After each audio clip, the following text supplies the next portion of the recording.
এটি কক্সবাজারের বাঁকখালী নদী। এর এক পাশে খুরুশকুলের আশ্রয়ণ প্রকল্প আর অন্য পাশে রয়েছে গভীর প্যারাবন।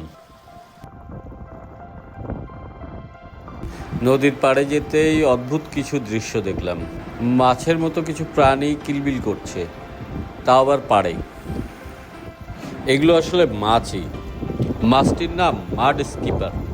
নদীর কূলে কূলে এদের দেখা পাওয়া যায়, তবে মানুষ এদের ধরে না, কারণ এই মাছ খেতে কোনো স্বাদ নেই। তবে মানুষের কাছে স্বাদ না থাকলে কি হবে, এই মাছের শত্রুর অভাব নেই।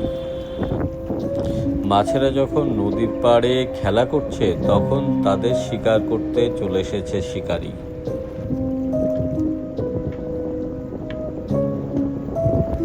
মাছগুলোও তাদের বিপদ বুঝতে পেরে সোজা নদীর দিকে দৌড় শুরু করেছে। শিকারী কুকুরটি তখন আরো কাছে চলে এসেছে। শিকার তার সামনেই। মাছগুলো দলে দলে নদীর দিকে দ্রুত চলে যেতে থাকে।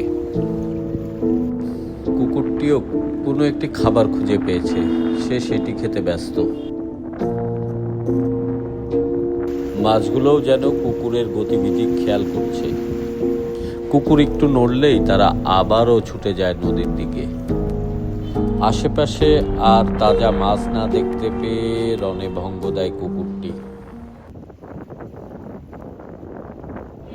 আস্তে আস্তে ব্যর্থ মনোরথে সে চলে যায় আবার জঙ্গলের ভিতরে। মাছগুলো বিপদ কেটে গেছে বুঝতে পেরে আবারও ফিরে আসে নদীর কূলে।